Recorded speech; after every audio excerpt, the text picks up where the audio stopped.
going on, guys? I don't know what I'm doing. I got all these drift cars. Not very good at drifting. So I started filming a video a few weeks ago, and I was just kind of getting my new TA02, the 300ZX there in the background, getting that together. That has a little brushless hobby wing system in it, and boy howdy, that thing is fast. So I broke one of my wheels, smashing it into something. So I thought, okay, I know I don't know how to drift. I don't claim to know how to drift or really drive properly, for that matter. If you saw me race the buggy races at USDE, that thing's pretty uncontrollable, but I'm not that good. So that rig, I'm waiting on more of those tires and wheels. Those are Firebrand. Kind of pricey as far as drift wheels go, but I just ran across them at the hobby shop. They look so good on there, and I broke one. So I went ahead and ordered another set. I tried some different wheels on it. It just doesn't do that body right. They need that deep lip that it has. So that led me to looking at other options. I have my TT02, the Super here, with the MST drift wheels. Pretty basic. It's got the sport tuned motor, lipo, just a regular hobby wing, quick run brush system, and that was a little bit better. But I was getting a hang of it with the TT02, and it got me to thinking. I had this really nice vintage Tamiya TA03F, and I haven't driven it yet. I bought it used on eBay. It had a bunch of pink and blue stuff on it, and I was like, yeah, Tamiya. And I hadn't done anything with it. I took the motor out of it, and it never had any electronics. I replaced it. Had a broken C-hub in the front. I replaced all that in some of the scale shop hangout videos. I was like, I really need to get out and drive that. So that's what we're going to do today. I've stolen the, I think it's HPI Camaro body. Might be Proline, I don't know. It's one of those Trans Am series race that we number 3'd. But I have that on that Losi Triple XS chassis that's laying in the back there. I set it up for drift. Still haven't got to do my drift race.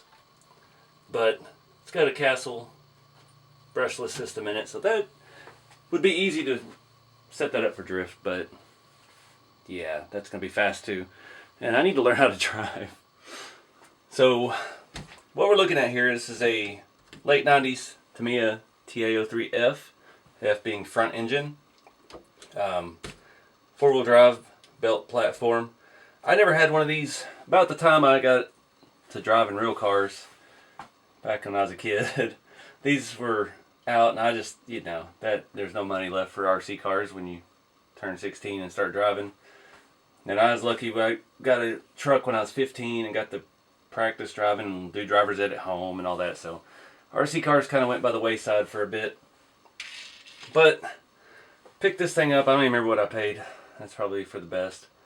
Got FRP chassis plates. Other than that, the gearboxes and stuff look stock. We've got adjustable upper control arms. We've got adjustable aftermarket steering links. We've got blue hubs in the front. A lot of slop in the steering, which is perfect. And pretty springs. I never had one of these, so I don't know much about them.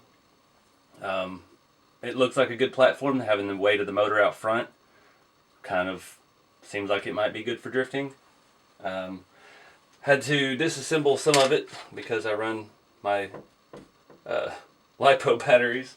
My Helios 3-cell wouldn't fit underneath this little doodad, and the belt wasn't touching it until, of course, I start filming. I tried to strap it in with some these Helios Bauhaus straps, so I'll have to do some adjustment on that. These old cars, it's got the curved bottom in there, so it's made for a stick pack nickel metal. It's no bueno. One thing, this car does have sway bars front and rear. Seems like that might be good for drifting. These wheels I got for free, kinda. I bought a couple sets of drift tires and wheels on eBay, and the ones I ordered, which were these, aluminum, because after I broke a nice plastic one, they were supposed to be black. They came gray, and I had another set of wheel and tire. that were plastic, and then they sent these as well. No tires, but they sent those wheels as a bonus for sending me the wrong color. I guess they were out of those other ones in black, so they sent me some black wheels. Kind of cool. They don't look quite the right size for this, but hey, you know, they're actually Yokomo drift tires. I need to figure out the part number on those and order some more. But yeah, threw those on here. And yeah, just another, this is my partially malfunctioning quick run ESC. We've got the LiPo, and we're going to run it on the Spectrum DX3S, my old trusty faithful radio, back when Spectrum radios were really nice. And see how this platform feels. So I wanted to run a basher body. Drift cars for me got to be very nuggety. I love it when they're zip tied. I had a little, it was a 3 racing mini conversion for a TT01. And I had some videos on the channel back when I first started of that. And I sold it because I didn't have any money back then. And I needed to do different stuff on the channel. So I sold that car.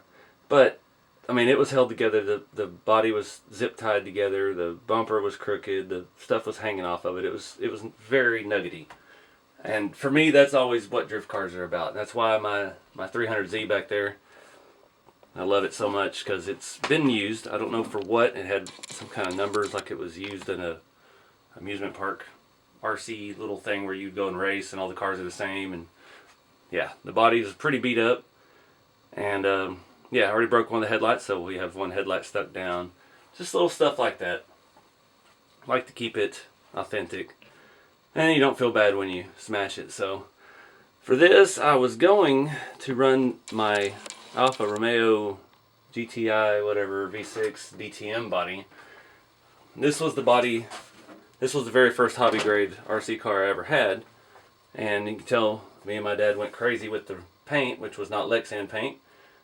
Chipping off in a lot of places, but I've had that body since 94, 95, somewhere in there. And yeah, found it in storage. It's got a lot of goofy stickers, Fear of This, and Hot Racing, Paragon Racing? I don't know. A Novak Rooster. I used to have Novak Electronics. I thought they were bee's knees, but I don't have any body mounts that will fit this chassis because again, I never had a TA03. All I had was a TA02, so there's no real way to mount that on the front. I don't know what kind of body mounts because this has got such a massive front gearbox. So that led me back to my Camaro body, and the front, the mounts that were on the front of this chassis, I bolted on the back of the rear instead of the front, and it lined up with some holes that were already in that Camaro body because it has several sets of body holes. But it sets so low, which the body sets perfectly even with the bottom of the chassis, which is how I like it. Made a little metal plate, which you saw there in the beginning. Just fabbed up one screw there. I had to take my nice TA03F neoprene bumper off because it wouldn't clear the Camaro body, but we don't need bumpers. And yeah, I've used some industrial Velcro. This stuff is really, really good. It's just the same. There's not two different sides like regular Velcro, and it clicks in pretty much, and it's pretty stout stuff, so I don't have to worry about the body coming off with that. But I've already bound the ESC, or the radio. I had an issue with the ESC. I was missing one of the little pins, so I moved the pin over on a bind plug so they're next to each other and plugged it in there so it's set for LiPo. And no idea what servo's in this. Actually, I'll tell you. It's a Futaba FPS 148.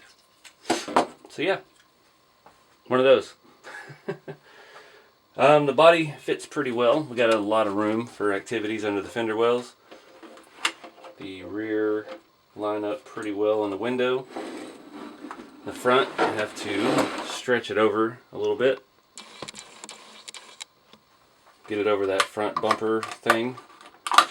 Make sure I eyeball it with my fingers.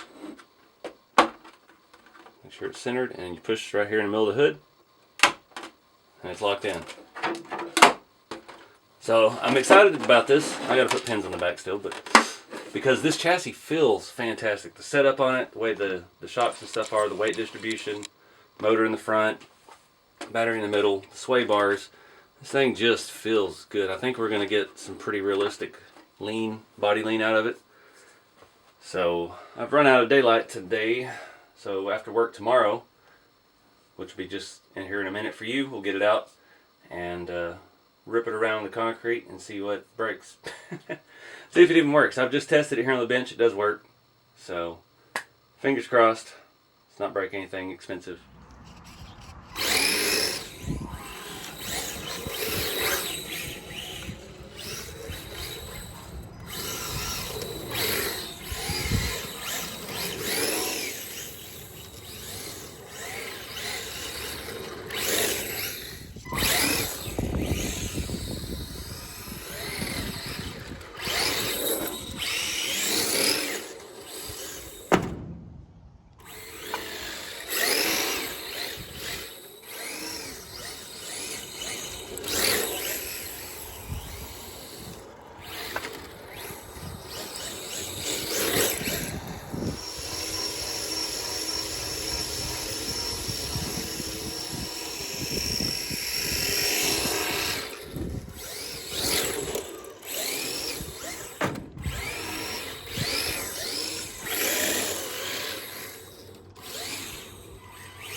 Alright guys, well that was fun. Still don't feel any more confident in my drifting skills, but at least this chassis works. It did get pretty hot. The ESC got a little warm, the battery got a little warm, the motor got really warm, still very, very warm, so I don't know what's up about that. It may just be a little too much juice, that 3S for the stock can motor, I don't know. But overall you can see the tire wear, still mainly inside. The camber on this is pretty even all around, but it's still a bit much for drifting. I think we're not getting good contact. Having issues with it, trying to drift, and sometimes the front would bite, sometimes it wouldn't, and I think a lot of that has to do with these aftermarket upper control arms or turnbuckles that are on here. Look how much slop is in this front. I mean, that's just a lot. You can see how much it's sliding on the sway bar link. And we're getting slop in the steering mechanism and stuff, so may have to look at some other options for that. I don't know what brand or anything these are. They have, all the slop is coming from the ball end. It's just tons of steering play too, but I don't know. It looked cool out there with the Camaro. That body's pretty hammered already. So I don't know what we'll mount on this. It may do some more upgrades to it, and yeah, get it its own body. The aluminum drift wheels, that concrete's not perfectly smooth. It's not like a garage floor. Sure you could hear it in the video. It had a very metal sound, but I'm pretty happy with the car itself. I mean, I bought this broken on eBay. Don't remember what I paid for it, but just replaced the front one, missing the front hub, so we swapped them out for some aluminum and threw some drift tires on it and sent it, put a motor in it. So not bad. FRP chassis and stuff. It looks good. So we'll see what comes of this. I appreciate you guys watching. I know drifting is not the main channel content, but try to encompass all the things I'm interested in. And yeah, these drift cars are pretty cool. I like them. The more hammered, the better. But get out there and have some fun and keep it scale. I'll see y'all in the next video.